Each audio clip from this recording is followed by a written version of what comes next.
Damiano Lepori, j'ai 31 ans, je suis directeur général du groupe Buyard. Donc bien sûr, notre alma mater m'a permis de grandir, d'abord académiquement, mais aussi d'avoir des compétences pratiques qui me servent aujourd'hui dans ma profession. On peut suivre un cursus académique de grande qualité, aussi aller à l'étranger, découvrir des universités internationales de renom, tout en étant très ancré du point de vue local, et c'est ce que j'ai toujours tenté de faire. Je suis un produit 100% fribourgeois, j'ai tout fait à l'université de Fribourg de A à Z, j'en suis particulièrement satisfait. Le doctorat a pour principal avantage d'apporter la rigueur académique que l'on peut utiliser ensuite dans le monde pratique, et puis bien sûr une certaine manière holistique d'appréhender les choses, mais aussi une manière très méthodique d'appréhender le quotidien, les tâches, mais aussi tout ce qui finalement fait la vie d'une entreprise comme celle dans laquelle j'ai la chance de travailler aujourd'hui. Alors j'avais différentes expériences, comme de nombreux étudiants, j'ai fait différentes choses dans ma vie, j'ai très vite gagné ma vie moi-même en rachetant, en vendant différents objets. J'ai toujours adoré finalement acheter et vendre et j'ai toujours été passionné par l'architecture et par le bâti. Puis j'étais particulièrement heureux de faire une profession dans laquelle finalement ce que l'on vend c'est du concret, c'est du vrai. Et finalement on touche aux rêves des gens et puis bien sûr aussi de gérer toutes les sociétés du groupe et puis de diriger un peu plus de 100 personnes aujourd'hui, c'est satisfaisant. Je n'avais pas une expérience professionnelle dans la direction de personnel, mais par contre j'avais de nombreuses expériences associatives, que ce soit du point de vue politique ou d'autres associations que j'ai la chance de diriger. J'avais déjà un peu l'habitude de mettre les gens ensemble et d'essayer de tirer le meilleur d'eux-mêmes.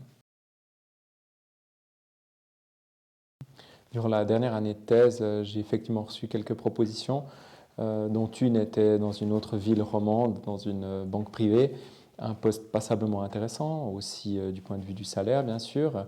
Puis après, j'ai eu cette autre proposition qui était celle de revenir dans une entreprise qui est un bijou, mais qui est ancrée localement, avec une emprise locale très forte, très reconnue, mais justement d'accéder immédiatement à des responsabilités qui me permettaient aussi de mettre en œuvre ce que j'avais appris à l'université, mais aussi ce que j'aime avant tout dans la gestion des collaboratrices et des collaborateurs, qui est l'humain d'une part, mais aussi essayer d'en tirer le meilleur d'eux-mêmes, tout en n'étant pas complaisant, parce que je ne suis pas de ces patrons modernes qui sont complaisants. Je pense qu'on est là pour fournir un travail, mais si on doit tous les 15 jours organiser un événement, même à titre privé, pour les inviter chez soi, pour partager un verre de vin, ben ça je le fais avec plaisir, et il n'y avait qu'avec justement cette activité très locale que je pouvais le faire, et aussi parce que lorsqu'on travaille dans l'immobilier ou encore dans les entreprises paysagères, finalement, ce que l'on vend et ce que l'on fournit, c'est une prestation que l'on voit, que l'on peut toucher. Je suis une personne qui aime toucher ce qui existe, et à ce titre-là, je trouvais qu'une entreprise de développement immobilier et de gestion immobilière,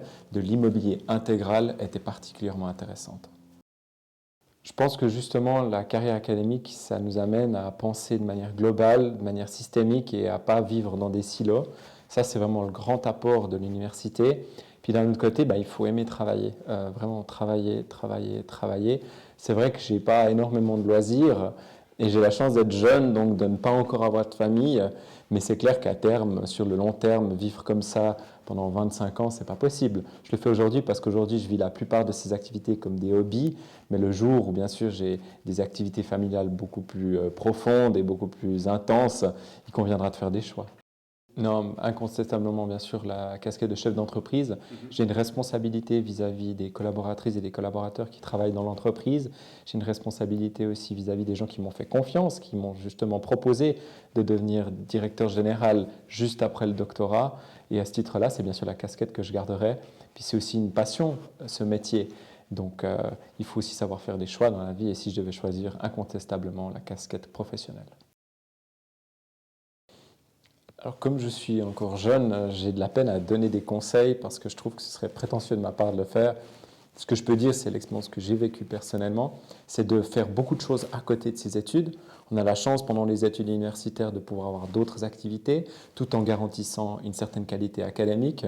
Donc bien sûr de profiter de la vie, mais aussi de beaucoup travailler à côté de ses études, de faire des contacts, d'être capable d'aller au-devant d'autres activités que seulement celle de faire des stages, de rester dans l'académique. Il faut s'engager dans les associations, s'engager dans la politique locale. Sinon, il faut déjà commencer à travailler dans une entreprise. Puis c'est en faisant ces contacts finalement qu'on arrive à obtenir très vite des postes à plus haute responsabilité que si on passe par le cursus de recrutement ordinaire.